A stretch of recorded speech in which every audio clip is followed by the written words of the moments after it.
So here we have a pretty difficult question. And it's sort of difficult because I think the application of the concept that it's testing is kind of complex. So what concept is really being tested here? Let's read the question. So Jim has we have a triangular shelf system that attaches to his shower head. The total height of the system, as we see here, is 18 inches.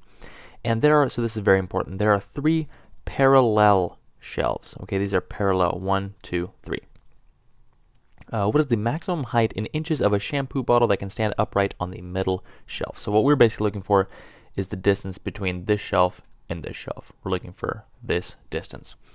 How can we find it? Well, before we go ahead and go into the calculations, we basically need to make the realization that we're dealing with similar triangles. This is the key concept here. Why similar triangles? So we have basically, look at this, we have one triangle right there, a little one. We have another one that goes like this, and a third one that goes all the way to the bottom. Okay, so again, big triangle that uses this as the base, another triangle medium that uses this as the base, and then a little one up here. These are all similar triangles, and the reason we know this is because, so all 3 of them share this angle, okay? And because these are parallel lines that it's cutting through, like again, if you have, like a pair of parallel lines, you have a line cutting through it, these angles are going to be equal. And if you have another parallel line, it's still going to be equal all the way through. So that means that here, since these are 3 parallel lines, that means that this angle is going to be equal to this one, is going to be equal to this one. And the same is true on the other side here. So this one's going to be equal to, this one's going to be equal to that one right there. So what does all of that mean? That means that these 3 triangles are similar triangles because they all have the same exact angle measures. Now, what implications can we draw from that? Well, let me just give you a quick example over here, then we'll come back to this problem. So if I have, let's say, I don't know, let's just draw some sort of, okay, it turned out to be a right triangle. I was trying to draw a scalene triangle, but anyways, okay, so let's say something like that, and then let's draw a kind of smaller version. Okay, so let's just say that these are right angles. Let's say that this one is like, I don't know, 70 degrees, and this one is 20, and this one is 70, and this one is 20. So because these are all the same angles, these are similar triangles. And what similar triangles means is that the ratio between the lengths of all of their sides is the same. So for example, if I told you that on this triangle, let's just say this one is like 4, let's say this side is 7, and on this triangle, let's say this side is 2. What if I asked you to find the length of this side here? Well, as we established, these are similar triangles because all the angles are the same.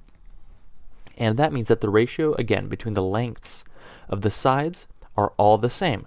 So we see here that this side is 4, and the corresponding side on this triangle, so that's going to be this one right here, this one is 2. So what that tells us is that every side length here is twice as large in this triangle. So the ratio is like 2 to 1. So that means that this side right here is twice as large on this triangle than the corresponding side on this one, which means that what? Which means that this side has to be this divided by 2, so 3.5. So that's sort of the kinds of conclusions that we can draw using these similar triangles. Now, how can we actually apply that in this case?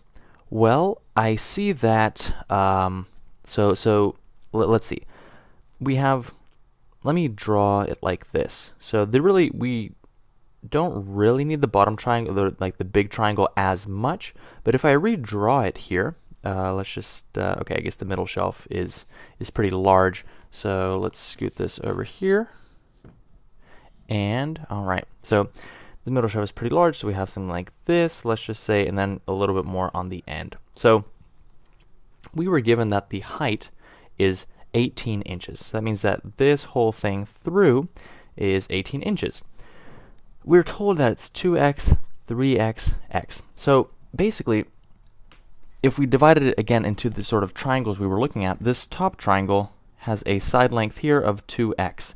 And on this larger triangle, the corresponding side, which is this entire thing on the medium triangle, this entire length is 5x, because it's 2x plus 3x. So that means that the ratio of the lengths between the smaller and medium triangle is 2 to 5. Just like up here, we had a like 2 to 1. In this case, it just so happens to be 2 to 5. And to the big triangle, it's 2 to 5 to all the way all the way down this corresponding side. For the big triangle, it's 2 to 5 and then to 6 because it's 2x plus 3x plus x. So this long side is like a ratio of 2 to 6 relative to this small one. What can we do with that information? Well, if these are the ratios for these sides, because these are similar triangles, this will be the same ratio for all the sides, including these heights, basically. So that means that the ratio of the heights is also this. Now, we are trying to find this height from here to here. And basically how we're going to need to do that is figure out this length from the top down to the so I guess the height of the middle triangle, and then from that we can subtract the height of the small triangle, and then we'll get what's in between. So how can we accomplish that? Well, we know that our ratio here is, let's say 2 to 6. I'm taking the ratio of the small to the large triangle, is going to be equal to x over 18. Again, I know that the ratio here is going to be 2 to 6, and I'm setting it equal to x over 18 because I know that this entire side right here, that this height is 18. We were given that in the problem. So by solving for x here, I'm going to find just this little height. So by cross multiplying, I'd get 36 is equal to 6x. Dividing both sides by 6, I get that x is equal to 6. So maybe I should here. Let me write a different variable. Let me use variable z, because this isn't the same x. I'm not solving for this x, and I don't want to get us confused with the variables here. So this is z. This is z. So this z is equal to 6. So now we have the height of this small triangle.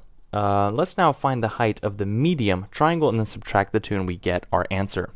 So how can we do that? Well, we can go ahead and do the following. So set up a very similar kind of proportion. So the ratio between the height of the medium and the full triangle is 5 to 6, right? So we can do 5 over 6 is equal to, let's say, I don't know, y over 18 for the exact same reason that we set up the other proportion, because basically we're saying that because we know that the entire height is 18, we can set 5 to 6 over equal to, 18 over y over 18. There we go. So here we can also do the same thing, cross multiply, so we'd get 6y is equal to 5 times 18, so that is, 90. Okay, and here we can solve for y by dividing both sides by 6 to get that y is equal to, what is that going to be? 90 over 6. Is this the calculator or non-calculator section? Oh, this is non-calculator, okay. So 90 over 6, we can divide top and bottom by, let's say 2, so that's 45 over 3, 15, okay.